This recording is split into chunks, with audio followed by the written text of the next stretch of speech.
Hello everyone, my name is Shivansh Gaur और स्वागत है आपका मेरे चैनल पे जिसका नाम है बायोलॉजिकल। अगर आपने अभी तक मेरा चैनल सब्सक्राइब नहीं किया है तो भैया किस बात की देरी है, क्या सोच रहे हो? जल्दी से वो रेड वाला बटन दबाओ और जल्दी से चैनल सब्सक्राइब कर लो ताकि जैसे ही नया वीडियो आए और आपको पता चल जाए कि मैंने नया वीडियो डाल दिया है। हम लोगों ने अभी तक प्रोकैरियोटिक सेल के बारे में काफ़ी कुछ डिस्कस कर लिया है। हम लोगों ने देख लिया है प्रोकैरियोटिक सेल का स्ट्रक्चर क्या होता है। फिर उसके बाद हम लोगों ने बैक्टीरियल सेल स्ट्रक्चर भी देखा था जिसमें हम लोगों ने सेल एनवेलप और उसके मॉडिफिकेशंस के बारे में खूब बात कर ली थी। अब हम लोग प्रोकैरियोटिक सेल के बाद आ जाएंगे यूकैरियोटिक सेल पे, और यूकैरियोटिक सेल पे हम लोग एक एक सेल्यूलर स्ट्रक्चर को और एक एक सेल ऑर्गेनेल को, चाहे वो एंडोमेम्ब्रेनस सिस्टम हो, चाहे वो सेल मेम्ब्रेन हो, चाहे वो आपका माइटोकॉन्ड्रिया हो, क्लोरोप्लास्ट हो, प्लास्टिड्स हो, न्यूक्लियस हो, कुछ भी हो, हम लोग एक एक को बहुत डिटेल में बहुत अच्छे से समझते हुए चलेंगे। जिसमें आज हम लोग स्टार्ट करेंगे एक general structure of eukaryotic cell along with the discussion of the plasma membrane. तो अगर हम लोग किसी जनरल यूकैरियोटिक सेल का स्ट्रक्चर का अगर हम लोग बात करें तो एक जनरल यूकैरियोटिक स्ट्रक्चर को अगर हम लोग देखें तो इसमें क्या होता है, अगर ये एक प्लांट सेल होगा तो इसमें क्या होगा, इसमें एक आउटर वॉल होगी जिसका नाम क्या होगा, सेल वॉल। फिर इसके बाद इसमें आएगी inner membrane that is called as cell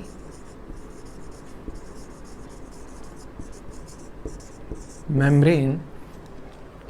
इसके बाद इसके अंदर क्या होगा, एक न्यूक्लियस। न्यूक्लियस के अंदर होता है जेनेटिक मटेरियल। जेनेटिक मटेरियल के अलावा यहाँ पे होगा न्यूक्लियोलस। ये होगा आपका साइटोप्लाज्म।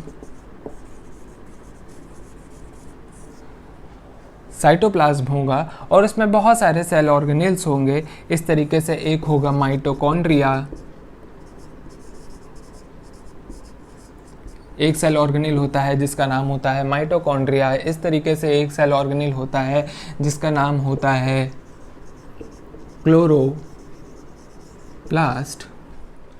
और भी बहुत सारे सेलुलर स्ट्रक्चर्स होते हैं, सेल ऑर्गेनेल्स होते हैं, एंडोमेम्ब्रेनियस सिस्टम होता है पूरा हमारा, जिसमें हम लोग आपका एंडोप्लाज्मिक रेटिकुलम पढ़ते हैं, आपका गोल्गी अपरेटस पढ़ते हैं, वैक्यूल्स पढ़ते हैं, लाइसोसोम्स पढ़ते हैं। हम लोग सारे स्ट्रक्चर्स को बहुत डिटेल में देखेंगे। लेकिन आज का जो हमारा वीडियो लेक्चर है it is mainly focused on the structure of cell membrane. आज हम लोग सबसे पहले बात करेंगे किसकी, सेल मेम्ब्रेन की, कि भाई सेल मेम्ब्रेन का स्ट्रक्चर कैसा होता है, ये क्या क्या फंक्शंस को करती है और ये क्या क्या चीज़ें इनेबल करती है किसी भी सेल को। तो अगर हम लोग डिटेल स्ट्रक्चर की बात करें, सेल मेम्ब्रेन की अगर हम लोग बात करें और उसके डिटेल स्ट्रक्चर की बात करें तो वो तो हमें एक बार जब तक हमारे पास क्या नहीं आ गया था, इलेक्ट्रॉन माइक्रोस्कोप, जब तक हमारे पास इलेक्ट्रॉन माइक्रोस्कोप नहीं आ गया था, इलेक्ट्रॉन माइक्रोस्कोप आया था 1950 के आसपास, तो जब तक हमारे पास 1950 तक इलेक्ट्रॉन माइक्रोस्कोप नहीं आ गया था तब तक हमने डिटेल स्टडी नहीं कर पाए थे on the structure of cell membrane. But उस समय भी काफ़ी स्टडीज़ हुई थी जब तक इलेक्ट्रॉन माइक्रोस्कोप की डिस्कवरी नहीं हुई थी। लेकिन ऐसा नहीं था कि तब तक हमें कुछ भी नहीं पता था सेल मेम्ब्रेन के बारे में, हमें तब भी बहुत कुछ पता था। तो उस समय तक जितना हमें सेल मेम्ब्रेन के बारे में पता था चला था, उसमें साइंटिस्ट ने जो रिसर्च करी थी वो आरबीसीज पे करी थी। आरबीसीज आप सब लोग जानते होंगे, what are RBCs, they are red blood corpuscles. Red blood corpuscles जो कि हमारे किस में प्रेजेंट होते हैं, ब्लड में प्रेजेंट होते हैं। तो साइंटिस्ट ने आरबीसीज पे काफ़ी स्टडी किया और तब तक उन लोगों ने इतना तो पता कर ही लिया था कि ये जो सेल मेम्ब्रेन होती है, this cell membrane it is made up of lipid bilayer. ये एक लिपिड की लेयर से बनी हुई है। ये लिपिड की जो लेयर्स होती हैं ये बाई लेयर के फॉर्म में होती हैं, दो लेयर्स के फॉर्म में होती हैं और ये किस तरीके से अरेंज्ड होती हैं, तब तक हमें इतना पता चल गया था। तो ये जो लिपिड होता है ये कुछ इस तरीके से हमको दिखाई पड़ता है। ये जो लिपिड होता है वो हमें कुछ इस तरीके से दिखाई देता है। इसमें ये जो लिपिड का मॉलिक्यूल होता है ये, इसको हम लोग बोलते हैं क्या, पोलर हेड। इसको हम लोग क्या बोलते हैं, पोलर हेड। और ये जो नीचे आपको टेल जैसा स्ट्रक्चर दिखाई पड़ रहा है, ये जो आपको नीचे टेल जैसा स्ट्रक्चर दिखाई पड़ रहा है ये होती हैं नॉन पोलर, ये क्या होती हैं, नॉन पोलर फैटी एसिड्स की चेन होती हैं। किसकी चेन होती है, फैटी एसिड्स की जो होती हैं ये चेन होती हैं। और ये पोलर हेड ग्रुप होता है। तो जो साइंटिस्ट ने उस समय तक पता लगाया था वो ये पता लगा लिया था कि भाई ये जो हमारी सेल मेम्ब्रेन है ये एक बायलेयर है। ये क्या है? ये एक बायलेयर है जो कि जिसमें लिपिड प्रेजेंट है। जिसमें क्या प्रेजेंट है? लिपिड प्रेजेंट है। और लिपिड का मॉलिक्यूल जो होता है वो हमें कुछ इस तरीके से दिखाई पड़ता है। इसमें ऊपर जो होता है ये एक पोलर हेड होता है और नीचे क्या होती हैं? Non polar fatty acids chain. तो अगर हम ये लिपिड बायलेयर आपको एक डायग्राम के थ्रू समझाना चाहें तो ये लिपिड बायलेयर आपको लिपिड का मॉलिक्यूल आपको हमने दिखाया था कि कैसा होता है। वही लिपिड के मॉलिक्यूल को अब हम लोगों ने बायलेयर में अरेंज कर लिया है। देखिए ये क्या था, हम लोगों ने क्या देखा था? This was polar head, this was polar head. और ये क्या थी? ये थी नॉन पोलर टेल। ये क्या थी? Non polar tail. और ये नॉन पोलर टेल किसकी बनी हुई थी? फैटी एसिड्स की चेन की बनी हुई थी। तो हमने ये आपको अभी लिपिड का मॉलिक्यूल दिखाया था जिसमें एक पोलर हेड ग्रुप था और नीचे क्या थी? Non polar fatty acids chain. अब हमने इसको क्या कर दिया है? बाय लेयर के फॉर्म में अरेंज कर दिया। ये देखिए ये एक लिपिड की लेयर ऊपर है और ये एक लिपिड की लेयर नीचे है। ये जो है ये आप कह सकते हैं कि ये है आउटर एनवायरनमेंट।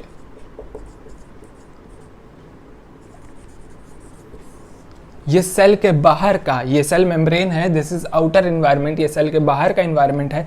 और इसको आप कह सकते हैं कि ये क्या है? Cytosol. This is cytosol.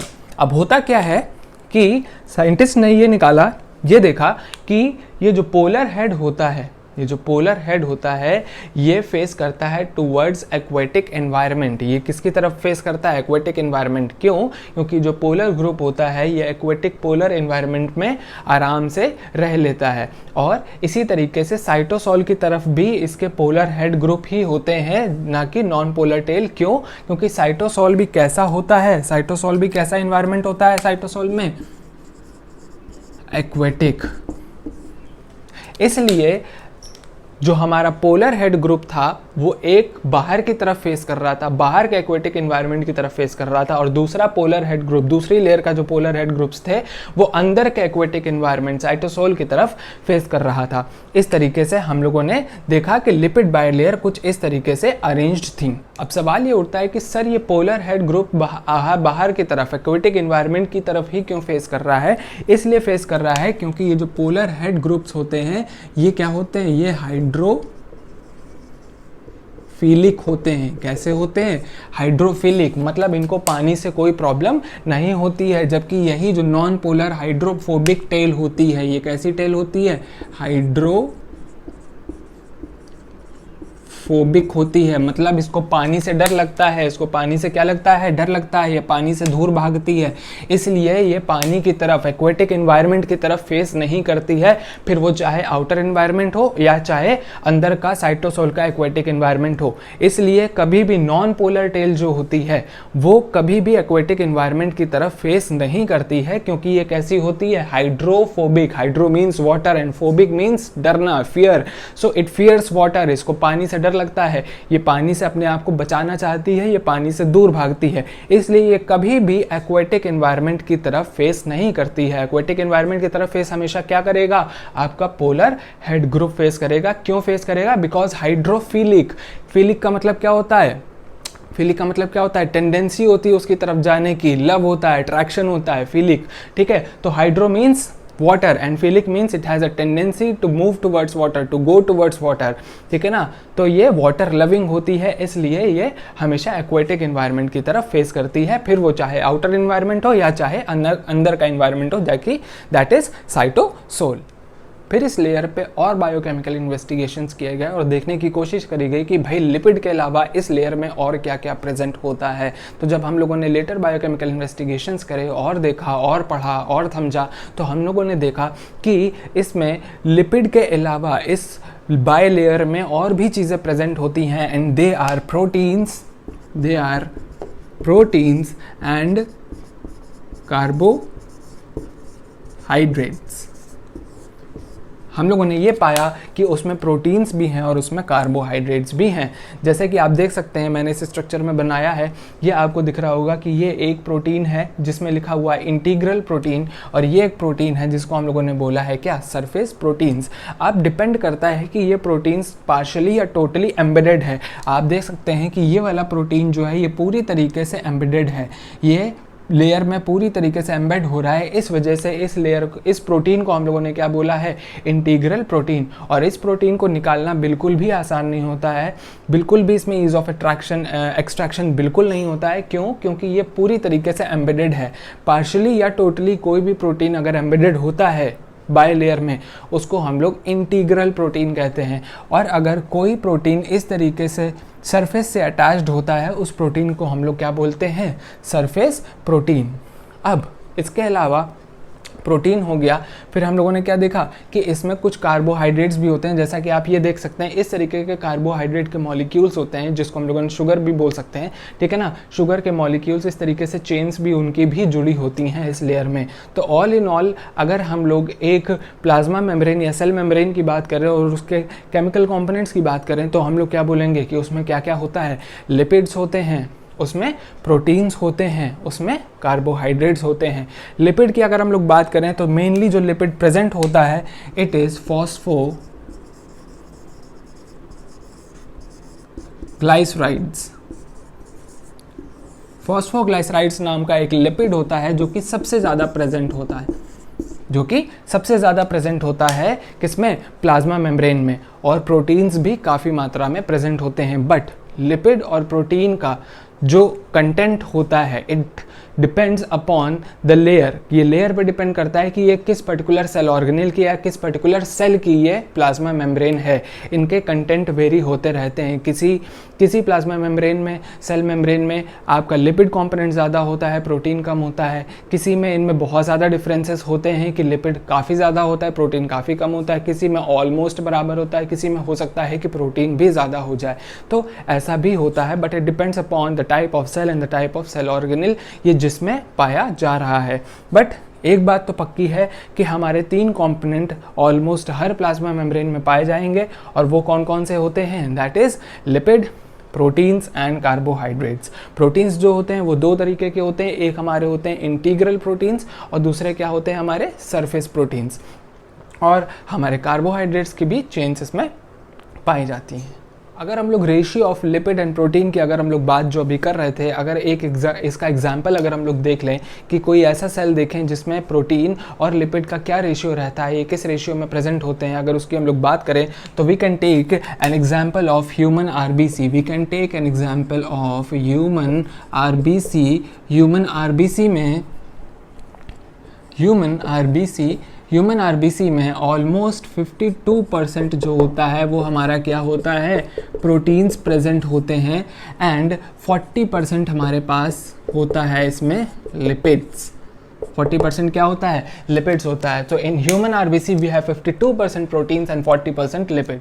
So the ratio of lipids and proteins depends upon the type of cell membrane. It depends upon the type of cell कि ये किस तरीके के सेल की मेम्ब्रेन है, उस पर डिपेंड करेगा कि प्रोटीन्स और लिपिड का आपका रेशियो क्या होगा। अब अगर हम लोग इस सेल मेम्ब्रेन की हम लोग एक इम्प्रूव्ड स्ट्रक्चर की बात करें, अगर इम्प्रूव्ड मॉडल की बात करें, so that was given by Singer and Nicolson. Singer and Nicolson ने जो हम लोगों को मॉडल दिया था, इसको बोला गया था fluid mosaic model. This model was called fluid mosaic model. Fluid mosaic model. This was given by Singer and Nicholson in 1972. किसने दिया था भाई?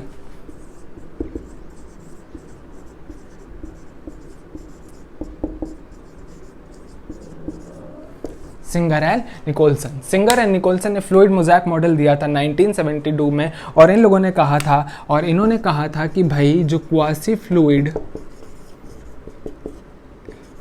फ्लूइड नेचर है। अब सवाल ये उठता है कि भाई ये क्वासी फ्लूइड का मतलब क्या होता है? क्वासी का मतलब होता है सेमी और पार्शियली। तो सिंगर एंड निकोलसन ने बोला था कि भाई the quasi fluid nature of the lipid layer, ये जो बायोलिपिड लेयर है इसका क्वासी फ्लूइड नेचर होता है। क्वासी फ्लूइड का मतलब क्या हो गया, सेमी और पार्शियली फ्लूइड होती है। ये जो लेयर होती है ये फ्लूइड होती है, ये एकदम सॉलिड नहीं है, एकदम जैम पैक्ड नहीं है, थोड़ी इसमें फ्लेक्सिबिलिटी है। और इसी फ्लेक्सिबिलिटी के चलते क्या होता है, they allow the lateral movement of proteins. ये जो हमारे प्रोटीन्स हैं, चाहे इंटीग्रल प्रोटीन्स हो, चाहे पार्शियली एम्बेडेड प्रोटीन्स हो, चाहे सरफेस प्रोटीन्स हो, ये इन प्रोटीन्स के लेटरल मूवमेंट को अलाउ करता है। और इस लेटरल मूवमेंट की वजह से बहुत सारे फंक्शंस इस लेयर के जो होते हैं वो पॉसिबल हो पाते हैं, जो कि हम लोग अभी देखेंगे। तो उन्होंने ये बोला था कि this quasi fluid nature of the biolipid layer और the lipid layer it enables the lateral movement of the proteins. ये लेटरल मूवमेंट अलाउ करती है प्रोटीन को। और यही जो क्वासी फ्लूइड नेचर होता है, यही जो क्वासी फ्लूइड नेचर होता है आपका किसका, बायोलिपिड लेयर का, सेल मेम्ब्रेन का। ये बहुत सारे इंपॉर्टेंट फंक्शंस जो होते हैं सेल मेम्ब्रेन को उसको करने में हेल्प करती है। अगर ऐसे कुछ फंक्शंस की हम लोग बात करें जो कि इस क्वासी फ्लूइड नेचर की वजह से हो पाते हैं, which allows the literal movement of proteins, तो अगर हम लोग ऐसे कुछ फंक्शंस की बात करें तो उसमें कुछ वेरियस इंपॉर्टेंट फंक्शंस आते हैं। फॉर एग्जाम्पल सिक्रीशन हो गया, सेल ग्रोथ हो गया, सेल डिवीजन है, एंडोसाइटोसिस है। एंडोसाइटोसिस भी इसी वजह से पॉसिबल हो पा रहा है क्योंकि ये क्या कर रही है, ये it is allowing the lateral movement of the proteins. ये लेटरल मूवमेंट ऑफ प्रोटीन्स को अलाउ कर रही है। और ये क्या है, ये कैसी है, ये सेमी फ्लूइड है। ये कैसी है, सेमी फ्लूइड है। एंड एक और फंक्शन होता है जिसको हम लोग बोलते हैं formation of intercellular junctions.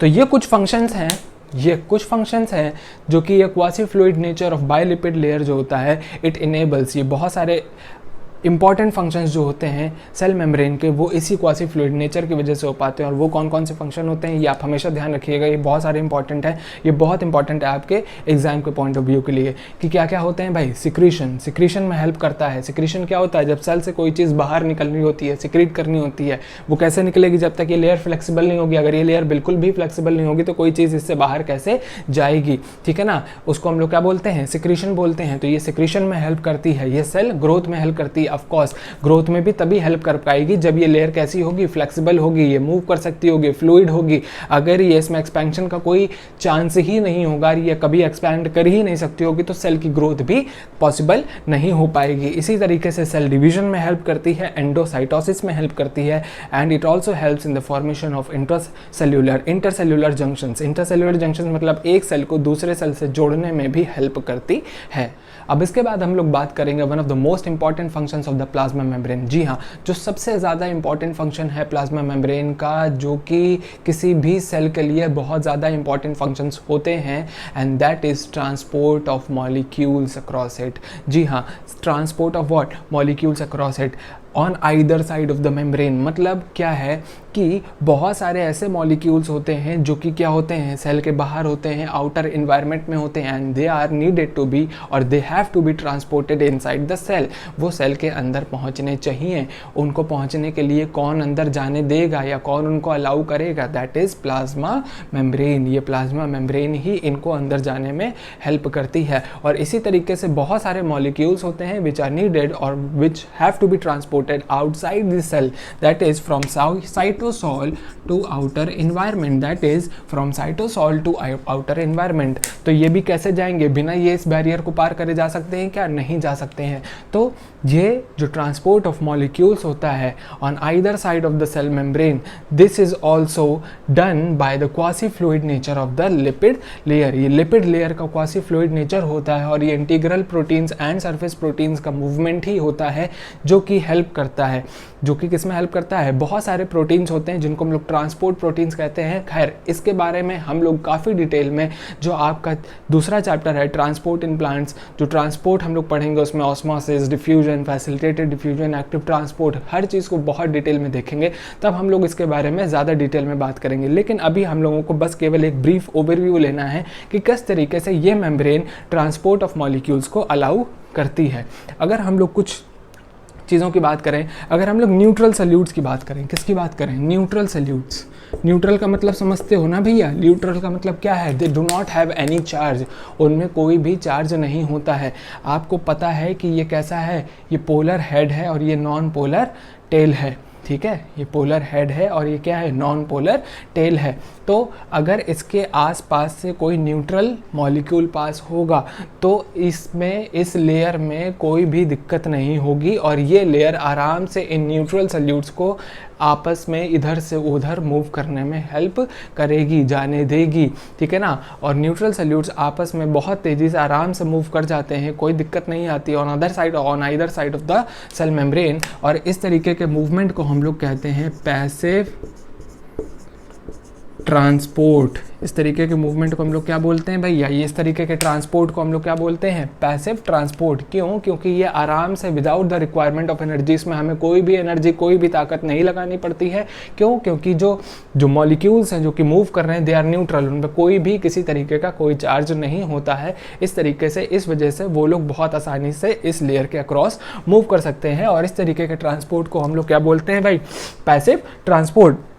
Passive transport पे अगर हम लोग देखें तो बहुत तरीके की चीज़ें आती हैं इसमें। डिफ्यूजन आता है, डिफ्यूजन आता है, फैसिलिटेटेड डिफ्यूजन आता है, खैर वो डिफ्यूजन का ही पार्ट है। ऑस्मोसिस होता है। अब ऑस्मोसिस भैया क्या होता है? What is osmosis? ऑस्मोसिस को खैर हम लोग बहुत डिटेल में, अभी हम लोग जब हम लोग ट्रांसपोर्ट वाला चैप्टर पढ़ेंगे तो हम लोग ऑस्मोसिस को बहुत डिटेल में पढ़ेंगे, बट फिलहाल अभी आपको इंट्रोडक्शन दे देते हैं कि ऑस्मोसिस क्या होता है। ऑस्मोसिस में होता है भैया मूवमेंट ऑफ वाटर मॉलिक्यूल्स, या फिर broadly speaking movement of solvent molecules. Solvent molecules जो कि बहुत छोटे होते हैं, they can easily move across the membrane along the concentration gradient। देखना भैया, एक चीज़ हमेशा ध्यान रखना, चाहे डिफ्यूजन हो चाहे ऑस्मोसिस हो, हमेशा कहाँ पे होता है? हमेशा कंडीशन क्या होती है? along the concentration gradient. मतलब ये जो न्यूट्रल मॉलिक्यूल्स होंगे ये खुद जहाँ पे ज़्यादा होते हैं वहाँ से अपनी ऐसे एरिया पे जाते हैं जहाँ पे इनकी कॉन्सेंट्रेशन क्या होती है? कम होती है। वाटर भी अपनी हायर कॉन्सेंट्रेशन से अपनी लोअर कॉन्सेंट्रेशन पे मूव करता है। So they always move along the concentration gradient, तभी ये क्या कहलाता है? Passive transport. इसको हम लोग क्या बोलते हैं? Passive transport. तो चाहे डिफ्यूजन हो चाहे ऑस्मोसिस हो, ये हमेशा क्या होगी? Along the concentration gradient. Osmosis के लिए एक कंडीशन भैया हमेशा ध्यान रखना, ऑस्मोसिस के लिए हमेशा एक कंडीशन ध्यान रखना कि प्रेजेंट होनी चाहिए क्या? Semi permeable membrane. वाटर का या फिर सॉल्वेंट का मूवमेंट होना चाहिए, और वो भी होना चाहिए हमेशा किसके थ्रू? सेमी परमेबल मेम्ब्रेन के थ्रू ही होना चाहिए, तभी हम लोग उसको ऑस्मोसिस कहते हैं, अन्यथा उसको हम लोग ऑस्मोसिस नहीं कहते हैं। ये एक कंडीशन है, ठीक है ना? डिफ्यूजन भी दो तरीके के होते हैं, एक तो सिंपल डिफ्यूजन होता है, दूसरा फैसिलिटेटेड डिफ्यूजन होता है। फैसिलिटेटेड डिफ्यूजन जो होता है वो जो अभी हम लोगों ने इनमें ट्रांसपोर्ट प्रोटीन्स की बात करी थी, अभी हम लोग बहुत सारे और भी तरीके के प्रोटीन्स होते हैं जिसके बारे में जानेंगे जो कि इसमें ट्रांसपोर्ट में हेल्प करते हैं। They are also called as transport proteins. और ये ट्रांसपोर्ट प्रोटीन्स जो होते हैं ये डिफ्यूजन में हेल्प करते हैं, बहुत सारे सब्सटेंसेस के डिफ्यूजन में हेल्प करते हैं, इसीलिए इनको हम लोग बोलते हैं transport proteins. And since it is facilitated by these proteins, that kind of diffusion is known as facilitated diffusion. और सिंपल डिफ्यूजन में हमें प्रोटीन्स की जरूरत नहीं पड़ती है, आराम से मूवमेंट हो जाता है मॉलिक्यूल्स का, ठीक है ना? फिर ऑस्मोसिस में हम लोगों ने देख लिया कि सॉल्वेंट के मॉलिक्यूल्स का क्या हो रहा है? मूवमेंट हो रहा है, ट्रांसपोर्ट हो रहा है। Broadly speaking we are talking about water, ठीक है ना? Across the semi permeable membrane, and that too is along the concentration gradient, along the concentration gradient. तो ये तो थी न्यूट्रल सल्यूट्स की बात या फिर वाटर की बात। अब हम लोग बात करेंगे किसकी? पोलर ग्रुप्स की बात करेंगे। We will not talk about the polar groups और द चार्ज ग्रुप्स। अगर हम लोग किसकी बात करें? पोलर मॉलिक्यूल्स की बात करें। If now we will talk about polar molecules. Polar molecules में क्या होता है भैया? They are charged. Polar molecules क्या होते हैं? चार्ज्ड होते हैं, पोलर होते हैं। अब अगर आप इस स्ट्रक्चर को ध्यान से देखो तो आप देखोगे कि जो मेजॉरिटी ऑफ स्ट्रक्चर है वो कैसा है? नॉन पोलर है। वो कैसा है? नॉन पोलर है। तो अगर ये पोलर मॉलिक्यूल मान लो एक बार को एंटर कर भी गया, यहाँ से ये मान लो पोलर मॉलिक्यूल एक बार को एंटर कर भी गया, लेकिन उसको यहाँ पे कैसा इन्वायरमेंट मिलेगा, ये पूरा इन्वायरमेंट कैसा मिलेगा, नॉन पोलर मिलेगा। कैसा मिलेगा, नॉन पोलर मिलेगा। तो ये जो नॉन पोलर इन्वायरमेंट है ये कभी भी इस पोलर मॉलिक्यूल को पास करने में हेल्प नहीं करेगा, कभी भी इस पोलर मॉलिक्यूल को पास करने में, जाने में हेल्प नहीं करेगा। तो उसके लिए अगेन हमें किसकी ज़रूरत पड़ेगी, ट्रांसपोर्ट मॉलिक्यूल्स की। किसकी ज़रूरत पड़ेगी, ट्रांसपोर्टर मॉलिक्यूल्स की ज़रूरत पड़ेगी, ट्रांसपोर्टर प्रोटीन्स की ज़रूरत पड़ेगी, जो कि क्या करेंगे, इन पोलर ग्रुप्स को हमें ट्रांसपोर्ट करने में हेल्प करेंगे। तो हमें क्या चाहिए होंगे, प्रोटीन्स चाहिए होंगे, ट्रांसपोर्ट प्रोटीन्स चाहिए होंगे, जो कि किस में हेल्प करेंगे, पोलर मॉलिक्यूल्स के मूवमेंट में हेल्प करेंगे। और ऐसे प्रोटीन्स को क्या बोलते हैं हम लोग, ट्रांसपोर्ट प्रोटीन्स या फिर कैरियर प्रोटीन्स। क्या बोलते हैं, कैरियर प्रोटीन्स, जो कि क्या कर रहे हैं, इन पोलर मॉलिक्यूल्स को कैरी कर रहे हैं। कहाँ से, बाहर से अंदर या फिर अंदर से बाहर। तो हम लोग ऐसे प्रोटीन्स को क्या बोलते हैं, कैरियर प्रोटीन्स या फिर ट्रांसपोर्ट प्रोटीन्स। अब इसके बाद कुछ आयंस भी होते हैं। देयर आर सम आयंस और molecules which are transported against the concentration gradient. अभी हम लोगों ने पैसिव ट्रांसपोर्ट में क्या बोला था कि the molecules whether it is neutral और वेदर इट इज चार्ज और polar, they move along the concentration gradient. तब तक तो भैया सब कुछ ठीक चल रहा था, कोई दिक्कत वाली बात नहीं थी, फैसिलिटेटेड हो जाता था या नॉर्मल हो जाता था, हमें कोई प्रॉब्लम नहीं आती थी, प्रोटीन्स हेल्प कर देते थे। लेकिन अब क्या होगा कि हमें ट्रांसपोर्ट करना है कुछ आयंस को, कुछ मॉलिक्यूल्स को against the concentration gradient. Against the, जब कंसंट्रेशन ग्रेडियंट आपको कोई भी चीज़ भेजनी होती है तो उसके लिए लगानी पड़ती है क्या, एनर्जी। क्या देनी पड़ती है, energy. And that energy is utilized in the form of ATP. किस फॉर्म में मिलती है हमको, एटीपी के फॉर्म में मिलती है। और इस तरीके के ट्रांसपोर्ट को हम लोग बोलते हैं क्या, एक्टिव ट्रांसपोर्ट। क्या बोलते हैं, एक्टिव ट्रांसपोर्ट। एक्टिव ट्रांसपोर्ट में क्या होता है, अगेंस्ट द कंसंट्रेशन ग्रेडियंट। इसका मतलब क्या हुआ कि आयंस या मॉलिक्यूल्स जो होंगे they will move against the concentration gradient, that is from the lower concentration, from the region of their lower concentration to the region of their higher concentration. और जब आप अपनी लोअर कंसंट्रेशन के reason से अपनी higher concentration के reason पे जाते हो तो आपको देनी पड़ती है क्या, एनर्जी। आपको खर्च करनी पड़ती है क्या, एनर्जी। और सिंस हमको इस पर एनर्जी खर्च करनी पड़ती है, इस तरीके के ट्रांसपोर्ट को हम लोग बोलते हैं क्या, एक्टिव ट्रांसपोर्ट। और इसके बारे में, एक्टिव ट्रांसपोर्ट के बारे में एक एक चीज़, एक एक कॉन्सेप्ट हम लोग बहुत अच्छे से पढ़ेंगे अगेन ट्रांसपोर्ट वाले चैप्टर में। अभी आपको केवल इस चीज़ का बेसिक जानना है और इससे ज़्यादा अभी कुछ भी नहीं जानना है। तो हम लोगों ने आज के वीडियो लेक्चर में काफ़ी डिटेल में देख लिया है कि सेल मेम्ब्रेन का स्ट्रक्चर कैसा होता है। सिंगर एंड निकल्सन का हम लोगों ने फ्लूइड मोज़ेक मॉडल भी देखा। फिर हम लोगों ने ये भी देखा कि किस तरीके से प्रोटीन्स हेल्प करते हैं in the transport of various molecules. आज के वीडियो लेक्चर में हम लोगों ने जो कुछ भी देखा आप जाके ज़रूर पढ़िए, देखिए। नेक्स्ट वीडियो लेक्चर में हम लोग कवर करेंगे नेक्स्ट सेल ऑर्गेनेल। तब तक के लिए चैनल सब्सक्राइब करके रखो, क्योंकि नेक्स्ट वीडियो बहुत जल्दी आने वाला है। जल्दी से सब्सक्राइब करो। Till then take care.